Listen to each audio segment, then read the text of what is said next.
చేయమని అడుగుతున్నాం. వేల మంది కాంగ్రెస్ పార్టీ నాయకులైతేనేమి కార్యకర్తలైతేనేమి ఎక్కడికక్కడ హౌస్ అరెస్టులు చేయాల్సిన అవసరం ఏముంది? చలో సెక్రటేరియట్ అన్నది ప్రశాంతంగా హింస లేని మార్గం ఒకటి ఎంచుకొని ప్రశాంతంగా మేము నిరసన తెలియజేయాలనుకుంటే అది కూడా నియంత్రించడం ఎంత మటుకు సబబు? ప్రజాస్వామ్యంలో ప్రతిపక్షాలకు గాని జర్నలిస్టులకు గాని మాట్లాడే హక్కు లేదా? స్వేచ్ఛ అనేది మాట్లాడే రైట్ టు స్పీచ్ అనే స్వేచ్ఛ ఆంధ్రప్రదేశ్ లో లేదా? ఇదేమన్నా భారతదేశమేనా లేకపోతే ఆఫ్ఘనిస్తానా? మీరేమైనా తాలిబాన్లా? ప్రజలకు చెప్పాల్సిన అవసరం ఉంది, సమాధానం చెప్పాల్సిన అవసరం ఉంది. రాత్రికి రాత్రి మేము ఇక్కడికి చేరుకోగానే మొత్తం ఏరియానంతా కర్ఫ్యూ వాతావరణం లాగా సృష్టించారు. అసలు కార్యకర్తలను ఎవరి రానివ్వలేదు. పొద్దు నుంచి ఎంతమంది వీలైతే అంతమంది ఎవరికి వచ్చినట్టు వాళ్ళని ఎక్కడికక్కడ అరెస్టు చేస్తున్నారు. గత 2 రోజులుగా ఈ కార్యక్రమం జరగబోతుందని తెలిసి 2 రోజుల నుంచి పోలీసులు హై అలర్ట్ లో ఉండి మా వాళ్ళని నియంత్రించారు. ఇది ఎక్కడే న్యాయం అని అడుగుతున్నాం. అసలు మేము చేసిన తప్పేంటి? మేము చేసిన పాపం ఏమిటి? మేమేమైనా గుండాలమా? మేమేమైనా దొంగలమా? బందిపోట్లమా? టెర్రరిస్టులమా? మమ్మల్ని నియంత్రించాల్సిన అవసరం ఏమొచ్చింది ప్రభుత్వానికి? మీకు నిజంగానే చిత్తశుద్ధి ఉంటే, మీకు నిజంగానే ప్రజలకు మేము చేశాము అన్న నమ్మకం ఉంటే మేము ఏ ఆందోళన చేసుకున్నా మీకు ఏం భయం? మీరు ఈ రోజు భయపడుతున్నారు. మేము ఆందోళన చేస్తే మేము ప్రజలకు దగ్గరైతాము అన్న భావన మీకు లేకపోతే మమ్మల్ని నియంత్రించాల్సిన అవసరం మీకు ఏముంది అని ప్రభుత్వాన్ని అడుగుతున్నాం. మీరు నిజంగానే జాబ్ క్యాలెండర్ ప్రతి సంవత్సరం విడుదల చేస్తుంటే, మీరు నిజంగానే 2,30,000 ఉద్యోగాలను భర్తీ చేస్తుంటే, మీరు నిజంగానే 23,000తో మెగా డిఎస్సీ విడుదల చేస్తుంటే, నోటిఫికేషన్లు ఇచ్చుంటే మీకు భయపడాల్సిన అవసరం ఏముంది అని అడుగుతున్నాం. ఏ పార్టీ అయినా, ఏ జర్నలిస్ట్ అయినా ఏం రాసుకుంటే ఏమి, ఏ పోరాటాలు చేస్తే ఏమి, మీకు భయపడాల్సిన అవసరం ఏముంది? మీరు ఈరోజు భయపడుతున్నారు, మమ్మల్ని నియంత్రిస్తున్నారు, ప్రతిపక్షాల మీద ఆంక్షలు పెడుతున్నారు, జర్నలిస్టులను చితకబాదుతున్నారు అంటే ఏమిటి అర్థం? మీరు తప్పు చేశారని మీరు ఒప్పుకుంటున్నట్టే కదా. ప్రజలు మీకు సమాధానం చెప్పాల్సిన అవసరం ఉంది. ప్రజలు గమనిస్తున్నారు అని మళ్లీ చెప్తున్నాం. అసలు ఇదే జగన్మోహన్ రెడ్డి గారు ఎలక్షన్లకు ముందు ప్రతిపక్ష నాయకుడిగా ఉన్నప్పుడు ఆయన చెప్పిన మాటలు, మన రాష్ట్రంలో 2,30,000 ఉద్యోగాలు ఖాళీగా ఉన్నాయి అన్నారు. ఆయన అధికారంలోకి వచ్చిన వెంటనే ఇదే ప్రాధాన్యతగా తీసుకుని జాబ్ నోటిఫికేషన్ల వరద పారిస్తానన్నారు. జాబ్ నోటిఫికేషన్లు బ్రహ్మాండంగా ఇస్తామన్నారు. అంతేకాదు ప్రతి సంవత్సరము జాబ్ క్యాలెండర్ ఇస్తాము, ఎలాగైతే 10th ఇంటర్ పరీక్షలు పెడతామో అలాగే ప్రతి సంవత్సరము జాబ్ క్యాలెండర్ లోనే మేము నోటిఫై చేస్తాము ఎప్పుడు పరీక్షలు ఉంటాయి అని. అదే ఫిక్స్డ్ డేట్స్ లో మేము పరీక్షలు పెడతామని జగన్మోహన్ రెడ్డి గారు చెప్పారా లేదా? మరి ఒక్క జాబ్ క్యాలెండర్ కూడా ఎందుకు ఇవ్వలేదు? 1,30,000 ఉద్యోగాలు ఆ రోజు ప్రభుత్వ శాఖల్లో ఖాళీగా ఉన్నాయి అని జగన్మోహన్ రెడ్డి గారే ఒప్పుకున్నారు. ఏపీపీఎస్సీ ద్వారా అన్ని ఉద్యోగాలను భర్తీ చేస్తాము, అధికారంలోకి వచ్చిన వెంటనే ఇదే మాకు ప్రాధాన్యత అని కూడా చెప్పారు. మరి ఈ రోజు ఏమైంది? ఆ రోజు జగన్మోహన్ రెడ్డి గారు ప్రతిపక్ష నాయకుడిగా ఉండి 23,000 ఉద్యోగాలు ఖాళీగా ఉన్నాయి, 23,000 టీచర్ ఉద్యోగాలు ఖాళీగా ఉన్నాయి. మరి చంద్రబాబు గారు 7,000కే డిఎస్సీ ఇచ్చారు, మీకు సిగ్గు లేదా అని తిట్టి, మేము అధికారంలోకి వచ్చాక మెగా డిఎస్సీ ఇస్తాము అన్నారు.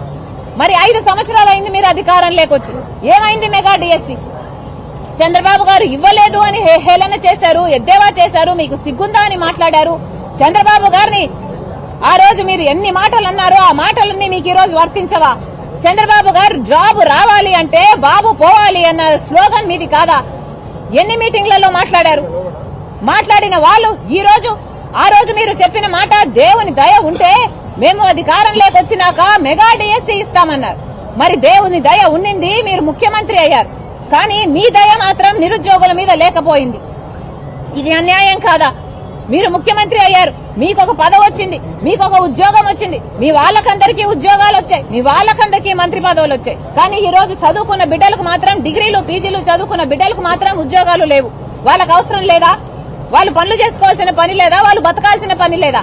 వాళ్ళు పుట్టింది ఆత్మహత్యలు చేసుకోవడానికేనా? ఆంధ్ర రాష్ట్రంలో పుట్టిన పాపానికి మీరు ఒక్క రోజైనా స్పెషల్ స్టేటస్ కోసం పోరాడారా నిజాయితీతో? ముఖ్యమంత్రి అయిన తర్వాత స్పెషల్ స్టేటస్ రాలేదు, పెద్ద పరిశ్రమలు రాలేదు, ఉద్యోగాలు రాలేదు. కనీసము ఈ అవైలబుల్ గా ఉన్న ప్రభుత్వ శాఖల్లో ఖాళీగా 2,30,000 ఉద్యోగాలు ఉన్నాయని మీరే ఒప్పుకున్నారు. మరి ఒప్పుకున్నాక కనీసం ఆ మేరకైనా మీరు భర్తీ చేయాల్సిన అవసరం లేదా? ఇన్ని సంవత్సరాలు, 5 సంవత్సరాల క్రితం చెప్పిన మాట 2,30,000 ఉద్యోగాలు ఖాళీగా ఉన్నాయి అని. మరి ఈ 5 సంవత్సరాలలో ఎందుకు భర్తీ చేయలేదు? ఈ 5 సంవత్సరాలు ఏం చేశారు? గుడ్డి గుర్రాలకు పళ్ళు తోమారా? ఏం చేశారు? కుంభకర్ణులా నిద్రపోయారా? ఈ రోజు ఎలక్షన్లు వచ్చాయి కాబట్టి కేవలం ఆ ఎలక్షన్ల కోసమని కుంభకర్ణుడు నిద్రలేసినట్టు ఇప్పుడు మీరు నిద్రలేసి హడావిడిగా 6,000తో డిఎస్సి, ఒక దగా డిఎస్సి. అసలు 23,000 ఉద్యోగాలు ఖాళీగా ఉన్నాయి అన్నారు మీరు. 23,000 ఉద్యోగాలు మీరు ముఖ్యమంత్రి అయ్యే నాటికి ఖాళీగా ఉంటే ఈ రోజు ఆ ఉద్యోగాలు కొత్త ఖాళీలతో పాటు రిటైర్మెంట్ తో పాటు అవసరాలతో పాటు పెరిగి కనీసం 30,000 ఉద్యోగాలు భర్తీ చేయాలి. 30,000 ఉద్యోగాలతో ఎంత ఘనంగా ఒక మెగా డిఎస్సి వేసుండొచ్చు మీరు. కానీ ఒక మెగా డిఎస్సి వేయకపోగా మీరు మాట ఇచ్చి కూడా మాట తప్పుతూ మెగా డిఎస్సి కాదు అని ఒక దగా డిఎస్సి 6,000 ఉద్యోగాలతో ఇచ్చారు. మరి మిమ్మల్ని ఏమనుకోవాలి? ఇది దగా చేయడం కాదా? మీరు దగా ముఖ్యమంత్రి కాదా? అది కూడా ఎలా వేశారు? ఇన్ని సంవత్సరాలు నిద్రపోతూ, ఇన్ని సంవత్సరాలు కుంభకర్ణుల్లా నిద్రపోతూ, ఇన్ని సంవత్సరాలు గుడ్డి గుర్రాలకు పళ్ళు దొమ్ముతూ ఈ రోజు ఇప్పుడు ఎలక్షన్లు వచ్చాయి కాబట్టి హడావిడిగా ఇప్పుడు 6,000 ఉద్యోగాలకు నోటిఫికేషన్లు ఇచ్చారు. కేవలం 30 రోజులే ఉంది. నిన్న ఒక బిడ్డతో మాట్లాడాం, డిఎస్సి ఉంది కదా మరి ఎట్లా ప్రిపేర్ అవుతున్నారు అని. ఆ అబ్బాయి చెప్పిన మాట, అక్క డిఎస్సికి మేము కనీసం 150 పుస్తకాలు చదవాలి, మాకు గడువు ఉన్నది ఈ రోజు నుంచి 26 రోజులు మాత్రమే. అంటే ప్రతి రోజు ఒక 5-6 పుస్తకాలన్నా చదవాలి. ఉట్టి చదవడం కాదు, టైంపాస్ కు చదవడం కాదు, చదివి అవి బుర్రకు ఎక్కించుకోవాలి, మగప్ చేయాల్సి ఉంటది. ఇవన్నీ ఎట్లా చేస్తాం మేము? మా మీద ఎంత మానసిక ఒత్తిడి ఉంటుంది అన్నారు. లక్షలు ఖర్చు పెట్టి ట్రైనింగులు తీసుకుంటున్నారు, కోచింగులు తీసుకుంటున్నారు బిడ్డలు. హఠాత్తుగా 26 రోజులు 30 రోజుల కింద మీరు పరీక్షలు అని అనౌన్స్ చేస్తే వాళ్ళందరూ ఏం కావాలి? ఎంతమంది ప్రిపేర్ అవ్వగలరు, ఎంతమంది ప్రిపేర్ అవ్వలేరు, ఎంతమంది రాసి కూడా అప్లై చేసి కూడా ఫెయిల్ అవ్వాల్సిన పరిస్థితి ఎంతమందికి ఉంటుంది? కనీసం ఆ మాత్రం ఇంకితమైనా మీకు ఉండక్కర్లేదా?